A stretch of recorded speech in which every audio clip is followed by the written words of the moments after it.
dipakai bertasbih, Nabi ikut bertasbih. Subhanallah. Wa kadzalika laniku kaya mengkono hasa at-ta'amu utai makanan. Wa alamat lan paring weruhu ing Nabi apa asyatu wedhus apa asyatu kambing bisumya kelawan diracunine satun.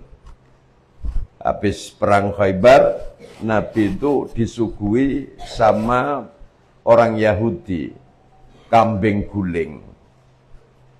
Kambing guling sudah berupa kambing guling makanan yang siap saji, siap santap. Tapi dikasih racun, gitu lah. Kemudian kambing yang sudah mati, sudah siap saji, siap dimakan ini ngomong ke Rasulullah, ana masmumatun ya Rasulullah. Wahai Rasulullah, saya ini kambing yang sudah diracuni. Jadi Nabi itu sudah hampir makan gini, kambingnya ngomong, saya telah diracuni wahai Rasulullah. Langsung Nabi menahan diri, kemudian menanyakan kepada para sahabat. Terus ada perempuan yang dari bangsa Yahudi yang ngaku bahwa dia telah meracuni. Nah, cerita lengkapnya bervariasi, bisa dilihat di kitab sampean Mangkulatus Syekha, promosi.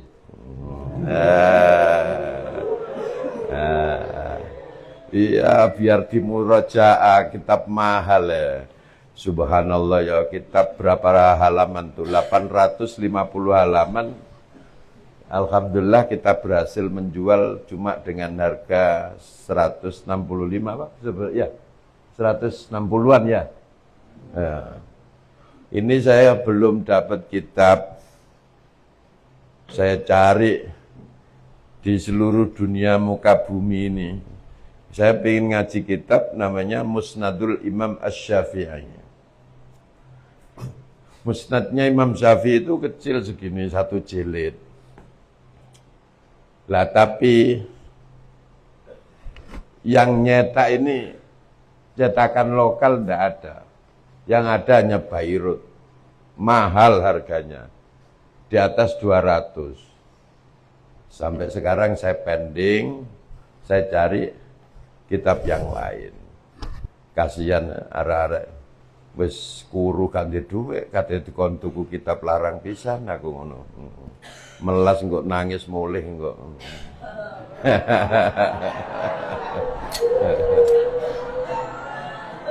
Loh ya, saya itu mikir gitu, kepingin sebenarnya kitab itu saya baca. Udah lama kepingin baca kitab itu.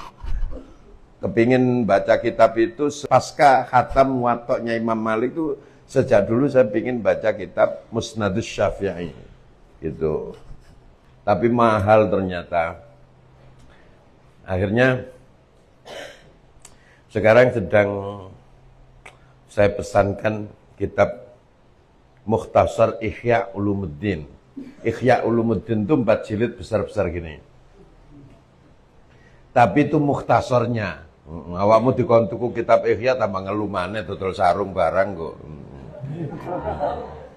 Wis sarung ngamuk kabeh kate didol sapa gelem ngrombeng.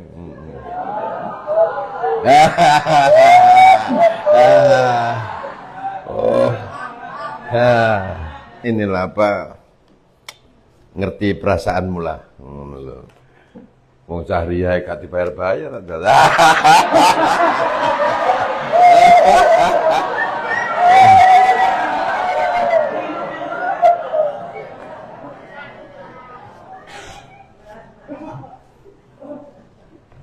Ya saya sadar diri tak Kang, cari kitab yang kira-kira. Sampeyan belum pernah ngaji sama saya Mukhtasar Ihya toh? Lah mangkane ndimang. Wa wasakalan wadul ilaihi maring Kanjeng Nabi.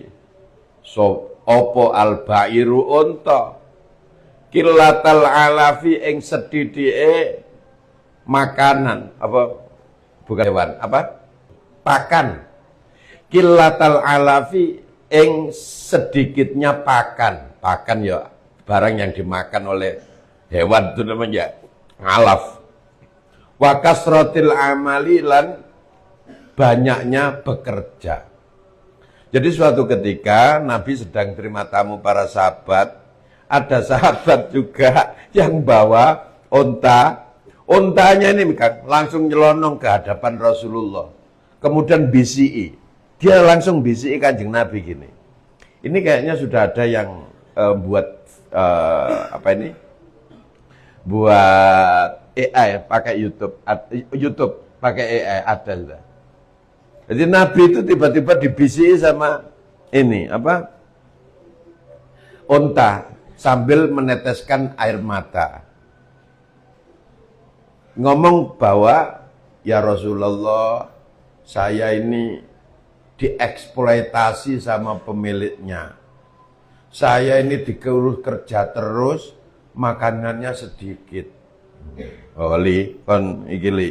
Wah, awakmu biasa ngekei panganan tawi di banyune entek. Nah.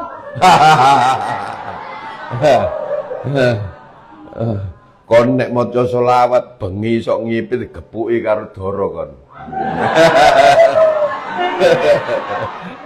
Iya, ngipi langsung terus dilus-lus Kang. Onta tadi itu dilus-lus di apa nih dilus-lus kok bahasa Indonesia nih. Disayang gitu sama Rasulullah dengan tangannya, kepalanya diusapi. Kemudian dibisi, ya jangan khawatir, kamu akan saya beritahu yang punya. Akhirnya diberitahu yang punya, jangan begitu kasihan. Dia ini tetap walaupun hewan punya hati. Nah, walaupun hewan dia punya hati. Otak nggak punya, tapi hati punya. Buktinya bisa nangis, ya kan? Nah, termasuk ayu khalisa yanto ngelepaskan Nabi ha ing dobya minal habli songko tampar litur diadra pun menyusui apa dobya waladaha ing putrane dobya wa ta'udu lan nyamba lan bali maneh apa dobya. Ada biawa datang ke Rasulullah ya minta dilepas dari tampar. Dia ini sedang diikat sama pemiliknya dengan tampar. Nabi, saya mau menyusui anak saya. Di mana anak kamu? Di bukit sana Nabi. Saya janji akan kembali kepada yang memiliki saya, tapi lepaskan saya. Fakhollaso mongko melepaskan Nabi ha ing dobya.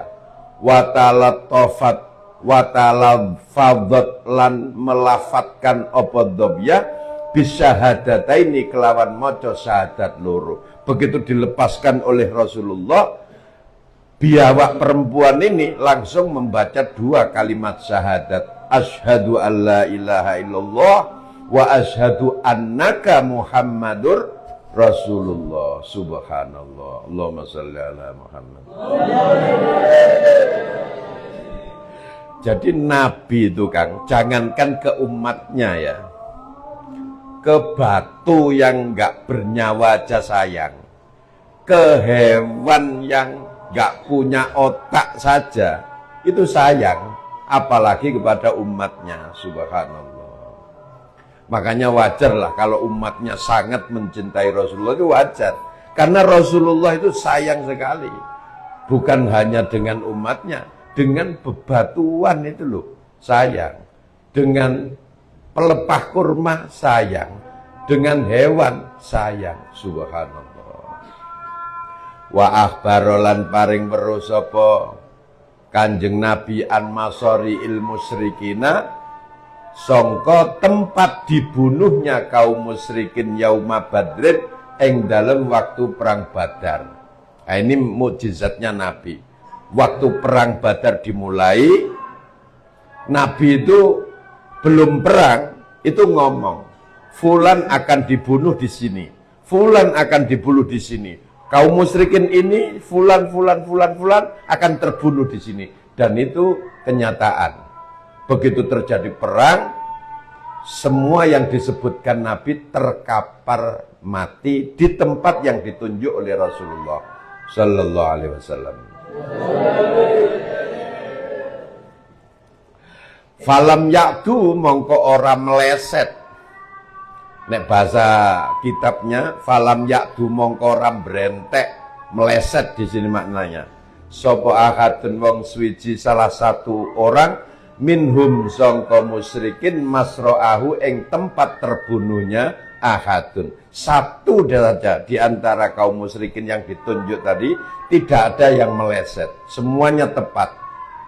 Wa akhbarolan paring weruh Kanjeng Nabi anna ta'ifatan sak temene golongan min ummatihi sangka ummate Kanjeng Nabi sallallahu alaihi wasallam iku yaghzuna bakal perangan sapa ummatihi fil bahri ing dalem laut.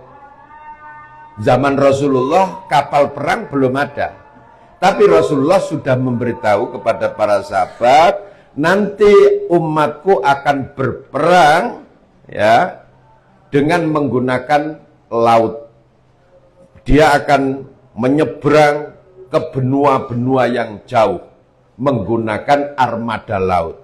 Dan itu akhirnya terjadi pada zaman Sayyidina Utsman bin Affan. Nah, bukti bahwa Rasulullah ini pernah ngomong begitu apa? Wa anna umma haramin. Saat temene Ummu Haram binti Milhan iku minhum termasuk Taifah.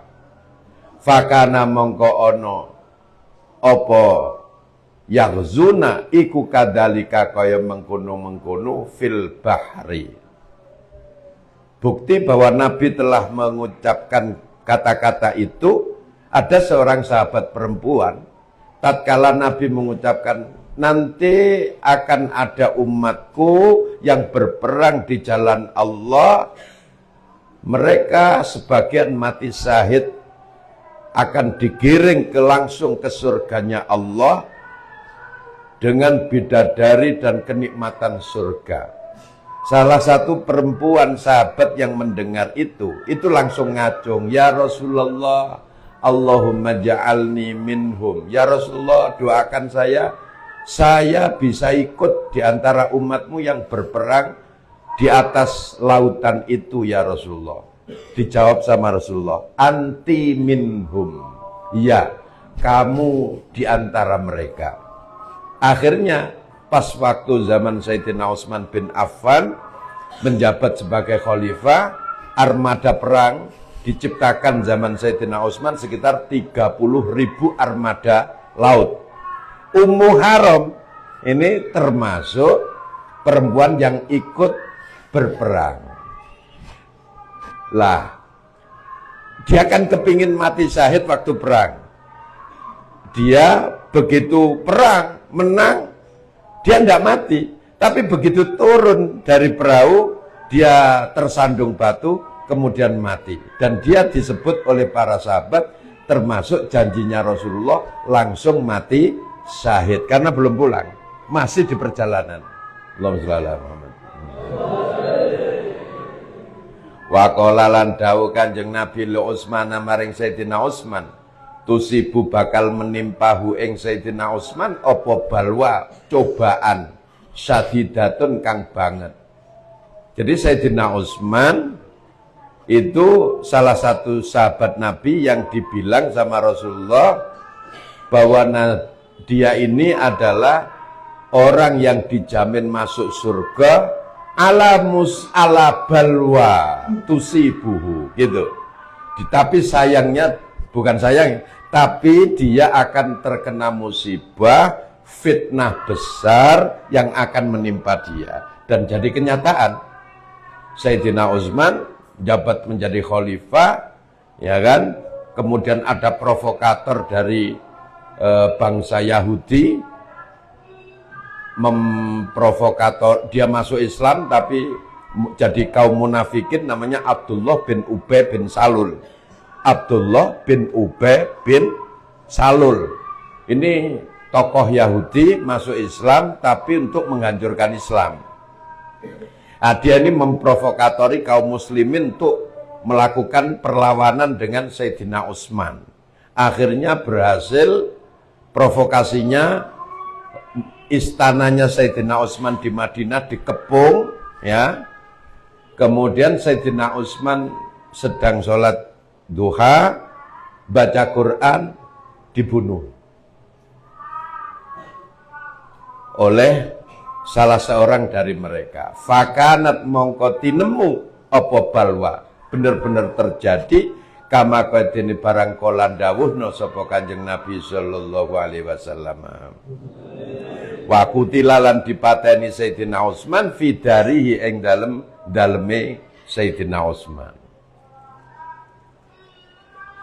Wa qala lan dawuh sapa Kanjeng Nabi lil ansori maring wong Ansor. Innakum satemene sira kabeh iku satal kauna bakal padha nemokno sira kabeh ba'di sawise ingsun asarotan ing sifat menangno awake dhewe. Wahai para sahabat, khususnya kalian wahai kaum Ansor, kalian ini manusia yang terbaik. Kalian ini rela menjadi orang-orang yang kelaparan demi memberi makan saudaramu yang seiman. Nanti setelah saya mati, kata Rasulullah, kamu akan menemukan perubahan di dalam masyarakat. Nanti akan banyak orang-orang yang mementingkan dirinya sendiri, tidak menghiraukan orang lain. Fakanat mongko tinemu opo asaroh zamana Muawiyah ing dalem zamannya Muawiyah, dan itu sudah terjadi zamannya Muawiyah tahun ke-41 Hijriah. Subhanallah. Nabi meninggal tahun ke-11 Hijriah. Tahun ke-41 habis sudah Khulafaur Rasyidin, diganti dengan Daulah Amawiyah dengan rajanya, dengan khalifahnya namanya Muawiyah bin Abi Sufyan. Sejak itu masyarakat ini a priori individualnya tinggi, tidak menghiraukan saudaranya yang seiman, mementingkan hidupnya sendiri. Itu sudah ada sejak zaman Muawiyah. Jadi jangan heran kalau sekarang orang Islam ini berantem dengan saudaranya dan sebagainya. Sejak zaman Muawiyah itu sudah kikis. Yang namanya persaudaraan itu sudah berkurang. Wa qala lan dawuh sapa Kanjeng Nabi sallallahu alaihi wasallam. Fil Hasani ing dalem nerangno Sayyidina Hasan. Inna beni sak temene putra ingsun Sayyidina Hasan. Hadza rupane iki Sayyidina Hasan iku sayyidun sayyid. Nah, ini dalilnya. Sayyidina Hasan putra saya ini yang sedang saya gendong ini adalah seorang sayyid.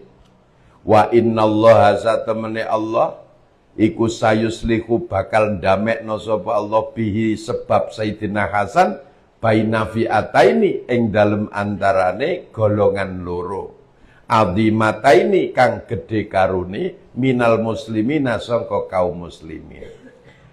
Dengan hadirnya anak saya Hasan ini, Allah nanti akan mendamaikan kaum muslimin, dua golongan besar kaum muslimin yang mau bertumpah darah, perang gak jadi karena anak saya ini. Nah, ini juga terjadi zaman Muawiyah bin Abi Sufyan. Jadi Sayyidina Ali terbunuh, ya kan? Kemudian khalifah dibeatkan oleh kaum muslimin kepada Sayyidina Hasan. Tapi kubunya Muawiyah ini nyerang, tidak mau, ya kan? Kemudian terjadi rekonsiliasi umat Islam yang namanya Amul Jamaah. Amul Jamaah itu ya rekonsiliasi kaum muslimin seluruh dunia. Akhirnya Sayyidina Hasan menyatakan, saya menyerahkan kekuasaan kekhalifahan kepada Muawiyah Yang penting Muawiyah mau berjanji untuk damai dan tidak melakukan perang. Ini terjadi zaman tahun 41 Hijriah. Baru kemudian Muawiyah diangkat menjadi seorang khalifah. Wa akhbaro. Artinya memang politik itu selalu makan kurban, nggak ada urusannya dengan agama. Itu urusan kerakusan manusia saja. Lu itu kan sahabat. Iya, Sayyidina Muawiyah juga sahabat, Sayyidina Ali juga sahabat, Sayyidina Hasan juga sahabat, ya kan? Yang jadi korban para sahabat, para tabi'in yang lain, yang mengikuti Sayyidina Ali, mengikuti Muawiyah berbeda. Agar tidak terjadi pertumpahan darah, Sayyidina Hasan ngalah. Diserahkanlah kekuasaan dari Sayyidina Ali kepada Sayyidina Hasan, diserahkan kepada Muawiyah bin Abi Sufyan. Wa akhbarolan memberitahu Kanjeng Nabi bikotil ansiyil kelawan dipaten ini al-ansi. Ini orang yang nanti setelah Nabi meninggal ngaku jadi nabi palsu. Al-kadzabi kang tukang goroh, maksudnya ngaku jadi nabi. Wa huwa kali utawi ansi kubison Son'a ing dalam tanah Son'a. Sampai hari ini namanya Son'a itu mayoritas komunis. Di Yaman daerah Son'a ya, itu mayoritas komunis semua. Sampai hari ini. Lailata qatlihi ing dalem malam dibunuhnya Al-Ansi wabiman nglan kelawan wong kota lamateni manhu ing Ansi. Jadi Nabi memberitahu Al-Ansi akan dibunuh di Son'a pada malam ini, yang membunuh fulan. Itu Nabi sudah memberitahu. Wa qala dawuh Kanjeng Nabi li Sabit bin Qais ta'isu urip sapa sira hamidan halih mulya. Watuk talulan bakal dipateni siro syahidan halih mati syahid. Sabit bin Qais itu pernah dibilang Nabi, Sabit tetap iman ya, yang istiqomah, kamu ini orang mulia. Tapi nanti kamu akan terbunuh dengan cara mati syahid. Fakutila mongko terbunuh sapa Sabit yaumal yamamati yang dalam perang Yamamah. Atau disebut dengan Qitalul Murtadin, ya, memerangi kaum murtad di Yamamah, Najd, Riyadh sekarang. Mbahnya Musailamah al-Kadzab. Wartad dalan murtad sapa rajulun wong lanang walahi kolan nyusul rajul bil musyrikin aklan wong musyrik. Fabalagha mongko tumeka ing rajul annahu zatun rajul kumata mati. Sapa rajul faqalan Nabi sallallahu alaihi wasallam. Innal ardo sak temene bumi kula takbalu ora bakal nrimo apa ardun hu ing rajul. Suatu ketika Nabi diberitahu bahwa salah satu di antara sahabatnya ini ada yang murtad. Kata Rasulullah, murtad ngikut orang musyrik dan mati. Kata Rasulullah, bumi tidak akan menerima dia. Nah ini alasannya ada istilah arwah gentayangan. Arwah gentayangan itu apa? Arwah yang dia tidak bisa terima dengan kondisi sesungguhnya yang ada di alam kubur. Nah itu namanya innal ardo la takbaluhu. Bumi ini nggak mau nerima. Dia seharusnya kan berada di lokasi alam barzah. Tapi dia gentayangan karena di alam barzah dia nggak diterima.